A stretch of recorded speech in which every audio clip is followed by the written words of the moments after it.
Now, many of you guys know that I stream a lot on Ghost Simulator, and one of the things that keeps popping up is a lot of the same frequently asked questions that pop up in live chat a lot. I am fine actually answering these in stream because it does make the stream a little bit more interesting, and honestly finding these answers to these questions are sometimes quite annoying by yourselves, but I decided to make a video just going over some of these frequently asked questions and common mistakes that people make in Ghost Simulator. Now, the first question that I get asked the most often is which rebirth perk should I pick? Now, this is one of the most common questions and probably one of the best questions to be asking since it does take so long to do a rebirth. You want to be grabbing the best possible rebirth perk so you aren't just wasting time on your rebirth. Now, the answer to this question is generally follows two specific rules. First, go for your permanent ones, and then once you're done with your permanent ones, go for tycoons.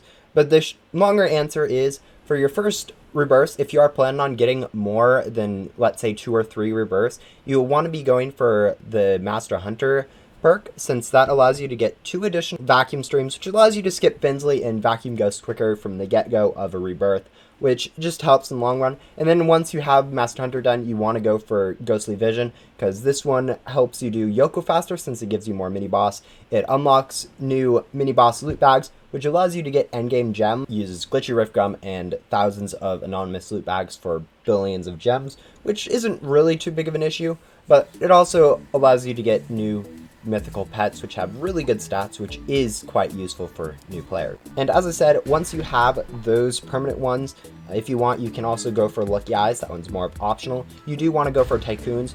Best would be to go for Soul Tycoon or Ecto Token Tycoon.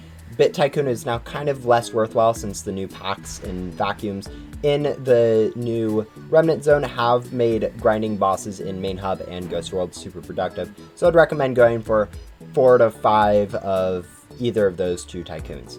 Now, obviously, with the changing meta with the Remnant Zone, a lot of these rebirth perks might become useless later on or worth a lot more. So this might change in the near future. So if you're watching this video like 2 weeks later or a month later or a year later perhaps, this meta for choosing which rebirths is probably going to be outdated by then. But those general rules are kind of what you want to think about when you're going for rebirths. Another thing is, the only reason to go for rebirth perks after the permanent ones is for gem grinding, because there's not really any other purpose for stats on your pets or currency than to convert it to gems to go for class fights.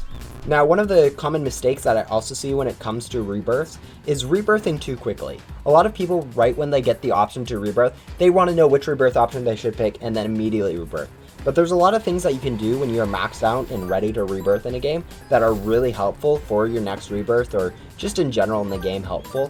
One of those is getting better pets, because better pets can help you progress a little bit quicker and make the game a little bit better to play on your next rebirth. The best way to get good pets is after the code pets that you have in game. There aren't too many ways to upgrade your pets nicely. The best way is actually to get lucky cats without the lucky cat rebirth perk, because you can actually use the overcharge perk that you get from Rowan to go ahead and overcharge lucky cats in the back door even though you can't see them. This is kind of a glitch, and I have a video detailing how you can get them, which should be located in one of the top hand notification bars to watch that if you do need good pets. The other thing that you do really want to do before you rebirth is get a supply of glitchy loot gum.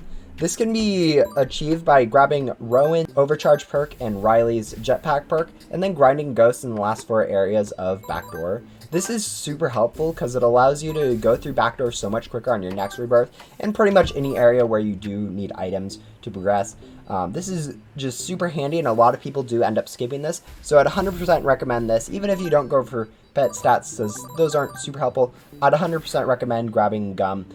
And the last thing I'd recommend to do before your rebirth is go ahead and complete Old Grand's questline. Since you are going to be grinding for gum anyways before your rebirth, completing her questline won't take too long, as long as you start it and work on it while you're working on grinding gum. You may need to do some AFKing while auto-clicking on a gum to complete the questline, but having this quest before your rebirth will allow you to grind up faster since you don't have to waste time inventorying to use gum. The next question I see quite a bit in Ghost Simulator is actually, how do I get better pets in Ghost Simulator? Now, this is usually phrased along the lines of, give me free pet, please. But generally speaking, the pets that you get from codes in the game, which you can enter after you join the Bloxbyte Games Roblox group, are pretty much fine for completing the game and rebirthing for your first time. But if you do want upgrades after those, there aren't actually too many good picks for upgrades. Really the best options you have is going for Lucky Cats, the mythicals from the Lucky Cat Ghosts, from the Lucky Eyes Rebirth perk. As I said, I mentioned how you can get those without rebirthing earlier, but after you get those, there isn't really any clear upgrade. There is Final Boss, but that isn't too much of an upgrade. There are Divine Pets, but wasting a rebirth for a pet that will quickly get outclassed is kind of meh. And so because of that, I'd really recommend once you guys get Ghostly Vision Mythicals or any of those Rebirth Mythicals, that you kind of just, the next step is kind of just going for Classifieds. Specifically going for Cosmic Wings can be quite beneficial. With the new boost to your pack space in the Remnant Zone, you can probably get away with only going for like 11 or so Ecto Token Tycoons, or maybe even 5 or 3, depending on how many packs or vacs have came out since this video got released, and just go grinding for a Cosmic Wing like right after you get your first rebirth or something like that. But in that case, that is kind of your stat progression. Now, the biggest mistake I see people making when it comes to pets in Ghost Simulator is actually trading. Trading in Ghost Simulator is quite optional and doesn't actually help players too much. And I see a lot of players getting kind of sharked down to cool stuff and losing out by just trying to trade, or wasting time trying to trade when literally all they have is worthless and can be unboxed within like 5 seconds for most endgame players. Because of this, I really recommend players just never worrying about trading the game, because the economy is too small for really anything to matter, and anything most players can get in the game are either worth way too much, as in the limited store stuff that you can buy with Robux and really can't get traded for anything worthwhile, or worth nothing, so there's not really any reason trading them to begin with. The next frequently asked question I see a lot in my live chat is people asking how to get through Backdoor quicker. Now, the general answer to this is that Backdoor is currently a very hard grind to get through, taking probably around 5 to 10 hours on your first time through it, maybe even as much as 20, depending on how dedicated you are, how efficient you are, and how much game passes you have bought.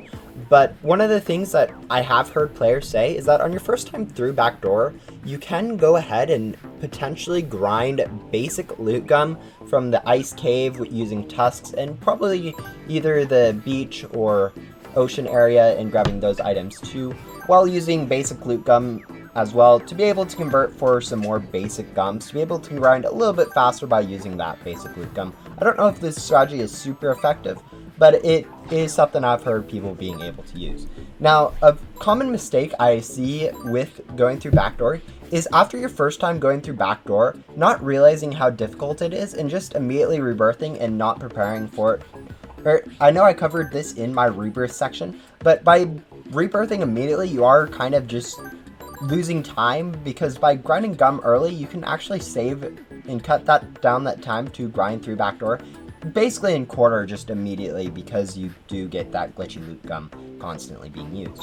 Now, of course, you do have to trade off the time that you have to grind for this gum, but I think that trade-off is well worth it in the long end, probably saving over an hour just straight time gain.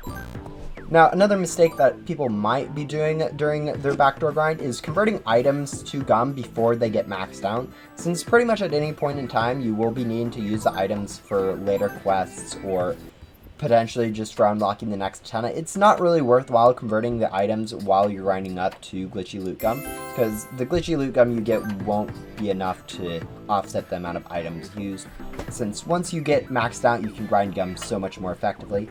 But I don't see too many people actually doing this, but it is something I'd recommend to get. Doing Ghost Hunter Billy. Ghost Hunter Billy is pretty nice. He does allow you to progress through the antenna levels while working on ghosts, and doesn't hurt too much in that respect. The problem with him is his last quest requires you to get 40 rare ghosts from each area in his little area of influence, and that kind of is a waste of time, just because 40 rare ghosts is a lot and his perk is not super useful later on or really ever in game. The next commonly asked question I get is how to complete X NPC as quick as possible. And the general idea with this is people don't want to be wasting time working on NPCs inefficiently, but the answer to this question is generally either don't do NPC because it's bad and not worth your time, or just grind through it, because there's not really any quick way to get through any NPC that you have to do. Yoko is quite long, but you just have to grind for the bosses, you server hop, you use event bait, or you just chill in one server. There's not too much creative to that you can really speed up the process with. And then a lot of other NPCs like Jax or Shelly really aren't worth your time in the first place, and so you should just, even if you are struggling on them, just move on to a better NPC that you need to actually progress with in the game. And along going with that, there is a very common mistake in Ghost Simulator, which is doing just every NPC or trying to do NPCs or just trying to figure out the route that you want to progress in the game by yourself, because the route in Ghost Simulator is not intuitive at all for new players to figure out how to progress, and it's really best to just use some guide or ask players on what you should do next after pretty much every stage of the game, especially when you are early in the game, because early in the game you don't really know which NPCs are worth doing or what the point of the game is yet. And because of this, I recommend watching my walkthrough series, or at least the first two videos of it, that really explain how you get through both Main Hub and Ghost World, since I know a lot of people actually struggle with that.